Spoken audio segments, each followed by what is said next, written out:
have. I believe there was a bill.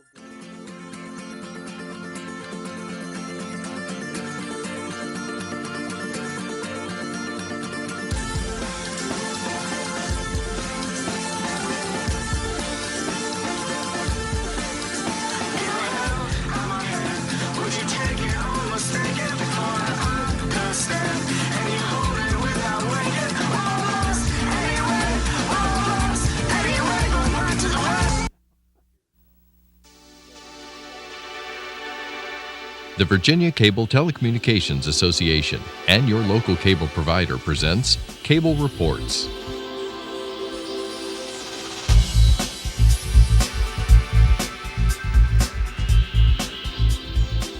Join us now as Cable Reports brings you up to date on current issues facing the Commonwealth through discussions with your local legislators and other policymakers from across Virginia.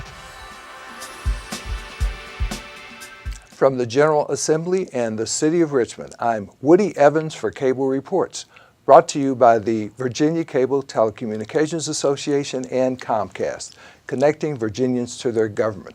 We're pleased to have Senator Richard Black with us today. Welcome, sir. Woody, it's good to be here once again. Well, we're almost in the last couple of weeks of the session. I know you represent the 13th District. Tell us a little bit about your district and how it has fared over the last 5 to 6 years in terms of the economy. We've got a very unique district. It is sort of west of Dulles Airport. It includes much of Loudoun County, and then it's got a significant part of Prince William County also. It's interesting. It's an affluent district, probably the most affluent district certainly in Virginia. But at the same time, the interesting thing about an affluent district is you also have a lot of people who are not affluent, and so you've got to make sure nobody falls through the cracks. We have a very suburbanized area, and then we have a rural area out to the west, and some very beautiful places. Towns like Haymarket, Leesburg, just beautiful places to visit. The Manassas battlefield is within my district also, so it's a wonderful place, good people, and this is my second term in the Senate, although I've represented much of Loudoun County going back to '98, because I was in the House of Delegates before the Senate. Well, do you have many federal government employees who commute into Washington, D.C. or the Pentagon in Virginia? We do. Yeah, the federal government has a very big impact on our district. We have a lot of the Beltway bandits who either they work in the district. Many of them commute. Many of them commute to the Pentagon. They commute to Tyson's Corner, places in Reston, and so commuter traffic is always a big issue for us. So I take it that sequestration, which is on the pause button right now, has had an impact on your district. It did, yes. It slowed things down. Washington seems to grow no matter what happens, and it seems no matter what they do, it keeps growing. So sequestration slowed things a little, but our district, during the time, and I've represented the area for many years, and Loudoun County and to some extent Prince William have been some of the fastest growing places in the entire country. And so that always adds an extra dynamic, because there's always pressure on roads and so forth. We have approved the Silver Line Metro that's going to come out, and construction of that will be underway for the next couple of years. But the road network is You know, there's additional funding for roads, and now there's a lot of activity. And so people discover that when we finally do get the funding for roads, one of the challenges is that you got to build them, and that creates its own problems for a while. But I think it's all for the good. I've heard talk of a bi-county parkway there in Prince William County. Is that something that's part of your district, or is that is in the district? There was a great deal of resistance. It was a project. I think it was sort of in Bob McDonnell's bucket list when he was governor. And unfortunately, I think they tried to ram it through too quickly without enough community involvement. And as a result, they made some errors that eventually caused a lot of dissension, and finally the project was completely taken off the 6-year plan. And so I'm not saying that it might not, that something along the lines of that parkway might not return in the future, but when it does, you really have to work with the local community, because otherwise, we actually had one community that ran off Pageland Lane that, according to the first plan, it would have just completely been cut off. You couldn't get in or out.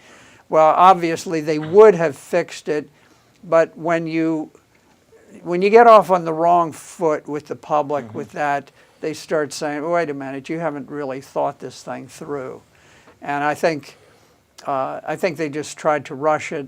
It didn't work, lots of opposition, and so that is dead for the time being. And of course, there's been a controversy this session around tolling on I-66 inside the Beltway. Apparently, there's been a compromise worked out on that.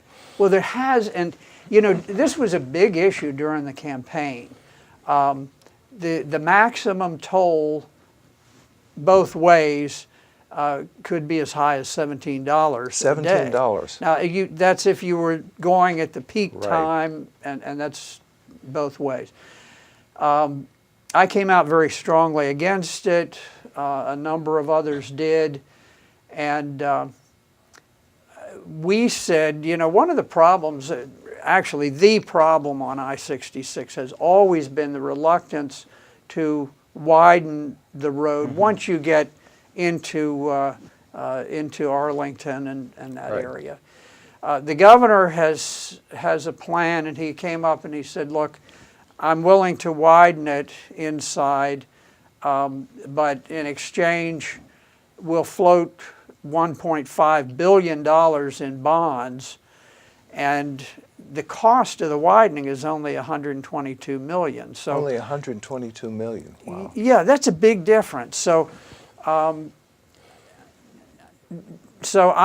have not supported that plan for two reasons. One is I told people I was against tolls, and I'm not changing. Okay, I am against tolls, period. The other thing is I don't like the idea of raising a huge amount of money when you need a modest amount of money. And no one has even said, where's this other money going? We've really got a problem with, and it's not so much the I-66, but we got into this business where we started doing hot lanes. And the hot lanes were supposed to somehow alleviate traffic, and I look out, I drive on I-95 Yes. near the Beltway, and here you've got several lanes of traffic going south and several coming north, and during busy times they're really bumper to bumper, and then there's this vast stretch of land that separates the two north and southbound lanes, and you've got a couple of lanes there, and there are a handful of cars that are flying through at 60 and 70 miles an hour.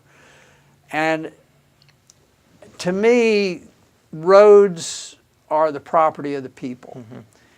And I don't like the idea of saying some roads are the property of people with money and the other roads are the property of the ordinary people. I would much rather take out those hot lanes and just put as many lanes as we need to carry the traffic, and then anybody, I don't care whether you're a janitor on the way to work or whether you're a high-powered government official, you ought to be on the same roads. It's a public road. That's just my philosophy. Well, you were here in 2013 when the transportation funding bill went through. How do you think it's been implemented? Well, I don't think you can argue that we did have a problem with funding. And Governor McDonald put that through. The problem that we have seen is that, in my view, too great a percentage of that money has gone into very expensive mass transit projects. What we really need is roads. We need to enhance the road network, and we've used up a lot of the money on mass transit, and already we're using some of the money to leverage and to go into debt, to bond it out. Well, if you've got a good stream of money, you don't go into debt. You just simply pay as you go. That would be my approach, is pay as you go. And then, now one good thing, we have had legislation. Delegate Lemunyon did a great deal of this. He does excellent work on transportation. And he passed legislation that said that we'll emphasize money where the congestion is. That has helped a lot. So we're sort of working through little by little, but we are making some progress there. And there are a lot of roads being built, so there's a lot of progress being made. One of the other surprises this session, and I know you are a proponent of the Second Amendment, was the compromise that was reached after the surprise announcement by the Attorney General on the concealed carry permits and reciprocity with other states. Talk to us about how that all came about. This was kind of an amazing political event. Attorney General Mark Herring made a decision to invalidate the agreements we'd made with 25 other states. Now, these agreements were entered into under Democrat governors, Republican governors over many, many years, and we had sort of built up this structure. It was working flawlessly. There was not one single problem that anyone could identify. And all of a sudden, he swept away the ability of people to carry a permit. I'm, originally from Florida, and I spend a lot of time late at night in the Florida Everglades by myself, and so I was able to carry concealed, and all of a sudden that's cut off. So, you go out there, and now, not only do you have the gators and the pythons that might somehow grab hold of your ankle, but when you're out there, it just is wise to be protected in remote areas. All of that's cut off. I got complaints from people in Alaska who were saying, "What are you doing in Virginia?" So anyway, a group of people, Bryce Reeves, Senator Reeves did a lot of good work on this. There were a whole lot of people involved. I think most everybody had some role in it. But the governor actually worked pretty well with us and put in place something that will restore all of the canceled agreements, and it will go beyond that and will establish agreements with every state that has a concealed carry bill of any sort. And I understand that may be 49 states. 49. So it's going to, oddly, what started off as a restriction will end up in a rather monumental expansion of the concealed carry reciprocity. In exchange, the governor did get a couple of things done where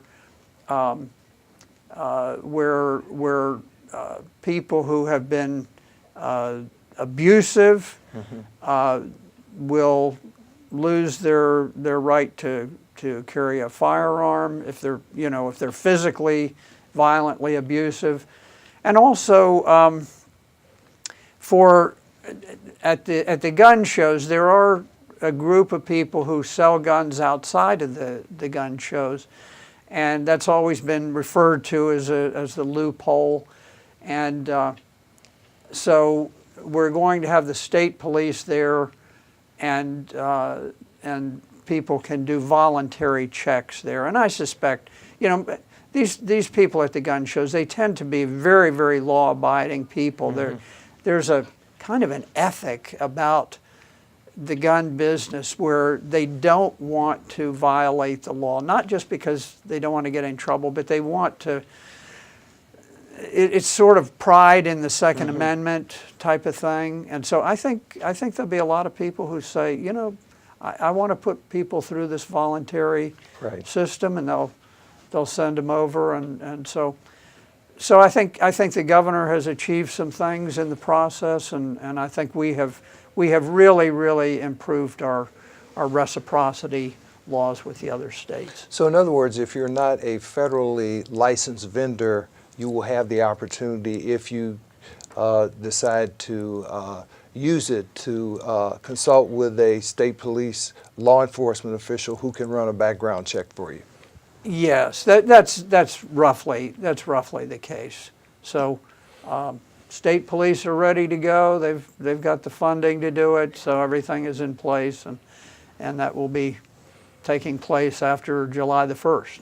Now, the other interesting thing that's gone on in your body relates to a Supreme Court justice.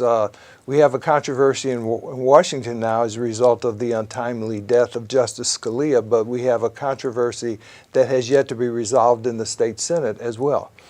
We really do.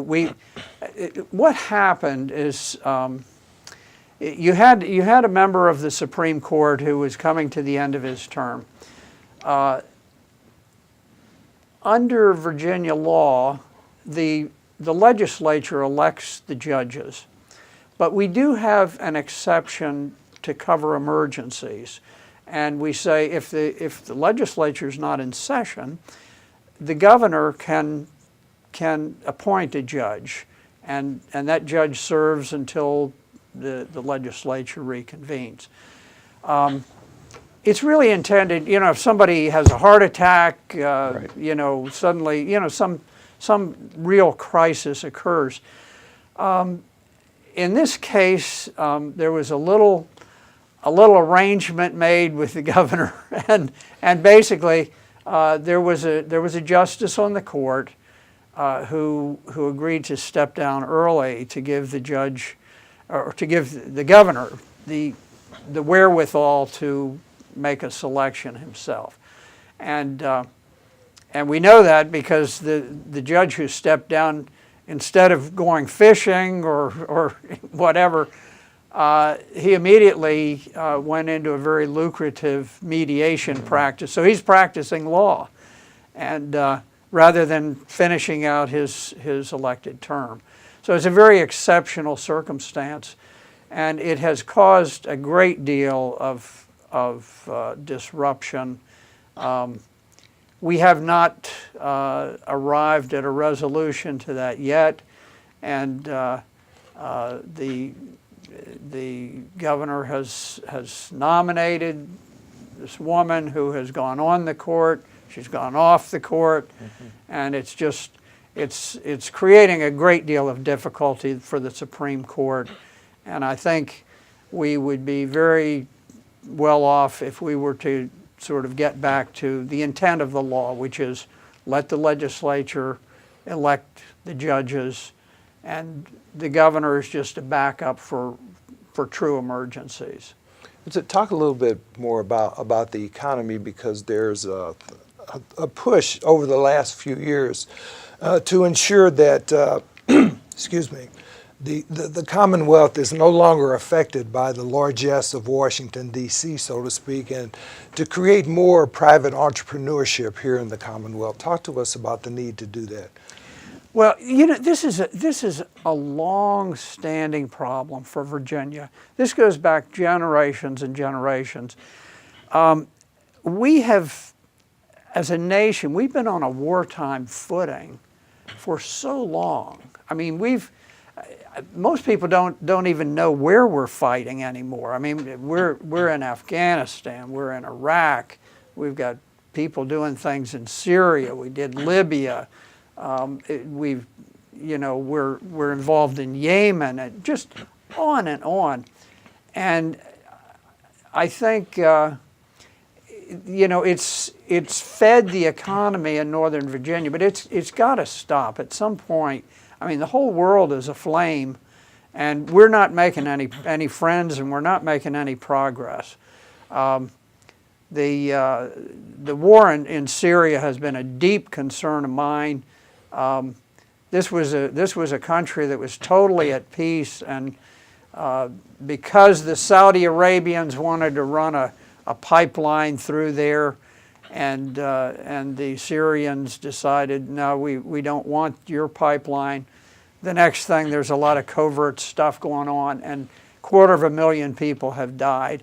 And we've got to get out of this business. There was a time when you could say, yeah, we have to control all the Middle East because of the oil, because that was our oil supply. With fracking, there's no reason that the United States cannot be the #1 producer and exporter of oil in the world. And if we can do that, we can pull back from all of this, excessive military involvement. We always need a robust defense, but it's time to bring the troops back, re-outfit, reorganize, and get on a peacetime footing. It's going to affect the economy, and hopefully we can bring new industries here. We've got a great foundation for high tech. I mean, tremendous, computer industry, and we are working with our school system, and we're doing things that are providing new educational opportunities for young people. Some of whom won't want to go to college. Right. Not everybody. Some kids are just restless. They don't want to sit there for 8 hours a day staring at a chalkboard. They got to get out there. They got to do something with their hands. And God's made us like a jigsaw puzzle. We're all different, and if you start taking out pieces, then the whole thing doesn't fit together. We got to have people who work with their hands, and we got to have people who work at a desk. But I think there's a realization we need to start giving opportunities to kids who want to learn to be plumbers, to be welders, to do other things that might interest them more.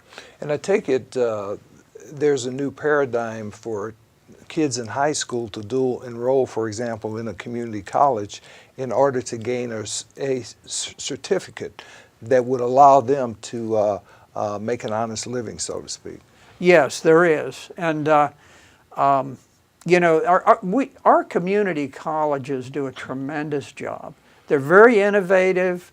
It's just one of the finest systems in the country. And they're always looking for ways that they can serve the public, that they can take care of kids. And so now they are looking at this idea of having certifications, so that you attend school, you come out with a certificate saying, okay, you're certified on this type of computer, or or maybe you've started an apprenticeship with some sort of blue collar trade, and this is very good. I'm so enthused about the community colleges in this state. They're a great source of pride for us. And this probably also applies to, you mentioned the fact that we are still in a lot of theaters of war. We have young veterans returning home, and they've gained a great deal of practical experience. For example, if you were a medic, I understand now that you may be able to gain credit towards a certification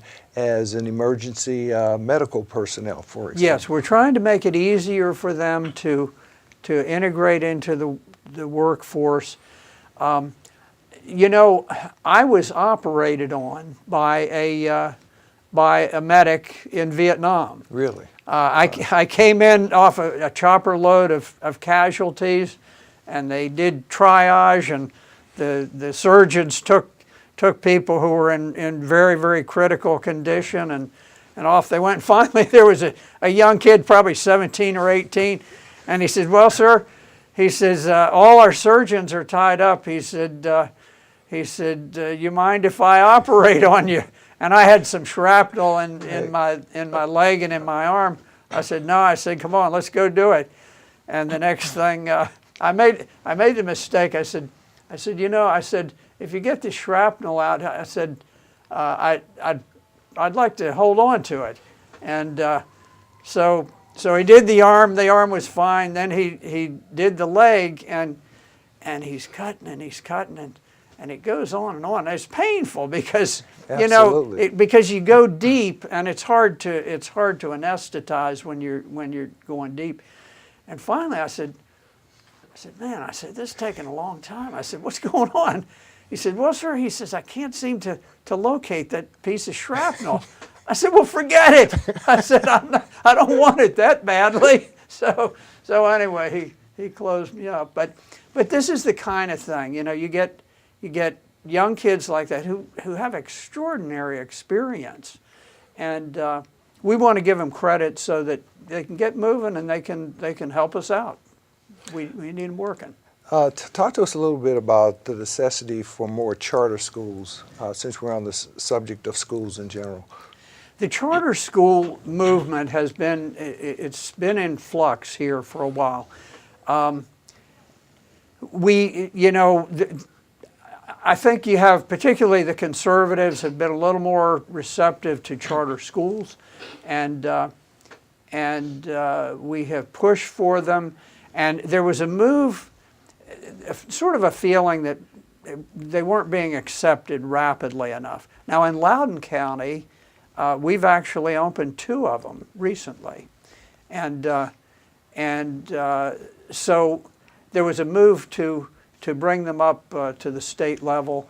And great. We're going to have to leave it at there. Thank you for being with us, Senator Richard Black. Okay. Well, thank you very much, Woody. I really appreciate it. It's been great. Thank you for watching Cable Reports, brought to you by the Virginia Cable Telecommunications Association and Comcast. Until next time, I'm Woody Evans.